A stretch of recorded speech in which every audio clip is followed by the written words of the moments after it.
Bonsoir à tous, nous sommes heureux de vous accueillir dans notre tout nouveau programme court mensuel, le Picard Rugby Show, diffusé pour la première fois ce soir à quelques jours du coup d'envoi de la saison de rugby fauteuil national à Toulouse, où nous serons présents ce week-end avec nos caméras. Pour inaugurer ce premier numéro du Picard Rugby Show qui sera chaque mois principalement orienté sur l'actualité du rugby fauteuil en France et de son championnat vedette, la National 1, c'est Michel Tarfon, le directeur sportif de la discipline auprès de la Fédération française handisport, qui nous reçoit cette semaine. Avec lui, on vous propose un large tour d'horizon sur le championnat, les équipes engagées et la formule, mais aussi sur le programme à venir cette saison pour l'équipe de France, véritable nation montante sur l'échiquier international, qui tentera de bien figurer au championnat du monde en Australie cette année. De quoi encore augmenter la popularité du rugby fauteuil, récompensé aujourd'hui avec une visibilité sans précédent sur Picard Sport. Michel Tarfon, le premier invité de l'histoire du Picard Rugby Show. Cette année, un nouveau championnat N1 recommence avec les équipes habituelles de l'année dernière, c'est-à-dire Toulouse avec 2 équipes, Clermont, Carquefou, Paris, les Red Lions allemands qui sont là, et tout nouveau Lille qui a terminé premier l'année dernière de N2 et qui a inscrit donc cette année une équipe en N1. Il y aura un plateau donc à Toulouse ce week-end de décembre, il y en aura un autre à Carquefou en février, et puis un autre en avril à Clermont. Il va y avoir les championnats du monde qui vont avoir lieu à Sydney, terre de rugby en Australie. Donc on va se préparer sérieusement à cette échéance. Alors selon le budget que nous aurons, bien sûr, parce que le budget c'est beaucoup, il fait pour beaucoup.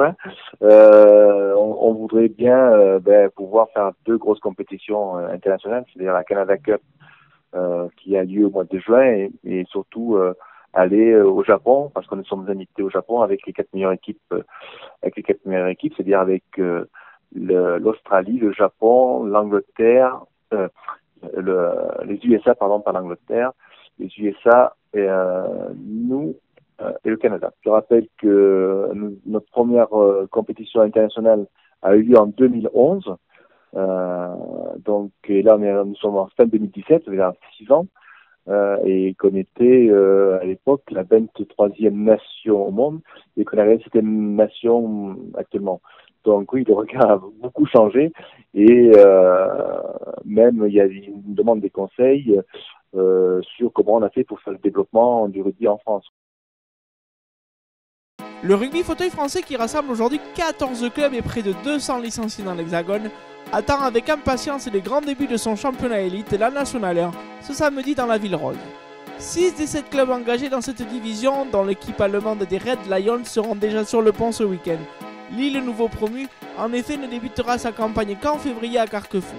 Parmi les rencontres phares à suivre lors de ce plateau inaugural, on retiendra évidemment les chocs attendus avec les 2 équipes toulousaines face à Caps à Paris et l'AS Montferrandaise, mais on suivra aussi les performances de Carquefou, autre grosse cylindrée française, qui devrait déjà donner de précieuses indications sur l'ordre de l'échiquier rugbystique avant les 2 prochains rendez-vous.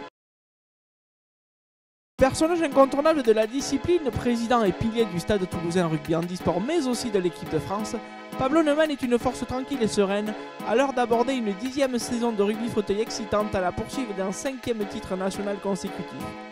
Heureux de voir son sport favori grandir encore et toujours, il sait que son club, qui engagera à nouveau et par choix assumé 2 équipes homogènes en championnat, sera attendu au tournant par des adversaires qui se sont renforcés à l'intersaison. De quoi décupler la motivation du bonhomme qui nous fait le plaisir d'être notre invité cette semaine. Pablo Neumann dans le Picard Rugby Show. On est sûr de notre effectif et du travail qu'on a fait. On était beaucoup plus sur du questionnement en début de saison dernière, étant donné que pour la première fois on faisait 2 équipes de niveau homogène et que voilà, on pensait que ça allait être vraiment dur, etc. Enfin, on savait que ça allait être vraiment dur et on savait que le fait de séparer nos forces, ça allait nous poser quelques problèmes. Mais on a vu que finalement, ça en est bien sorti. Donc, on l'aborde plutôt sereinement, même si on sait que ça va vraiment pas être gagné. Le niveau du championnat va être relevé, les équipes ont été bien renforcées.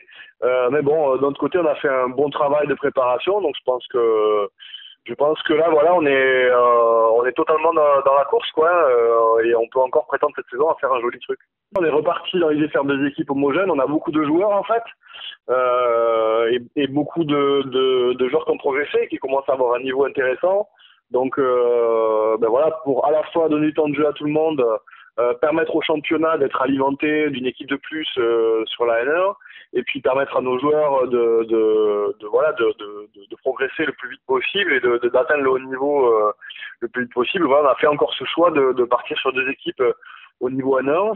Honnêtement, les adversaires principaux, on a presque que ça, quoi. Cette année, les 3 équipes françaises là contre lesquelles on va batailler comme d'habitude vont être Paris, Nantes, Carquefou, pardon. Donc Paris, Carquefou et Clermont, et qui sont des équipes déjà avec des joueurs qui sont très expérimentés. Il y a pas mal de joueurs dans ces 3 équipes là qui sont en équipe de France ou qui l'ont été, qui ont un bon niveau, et en plus c'est des équipes qui pour chacune d'entre elles ont été renforcées par d'autres joueurs de qualité, quoi. Donc très honnêtement, on les craint les 3. Mais bon, c'est pas parce qu'on les craint que sportivement qu'on a peur d'eux, et je pense qu'on va réussir à rivaliser sur ces 3 équipes. Ça y est, le Picard Rugby Show est donc lancé sur Pika Sport TV. On souhaite une longue vie à ce joyeux programme, tout heureux de voler la vedette à son cousin du basket en milieu de semaine. On vous attend nombreux devant vos écrans samedi à partir de 8h25 pour suivre une longue journée de rugby fauteuil en continu avec 7 matchs au programme et Alexis Rocher pour vous les narrer au micro. Régalez-vous, le rugby fauteuil, sport extrêmement spectaculaire, arrive en force sur Pika Sport. À samedi!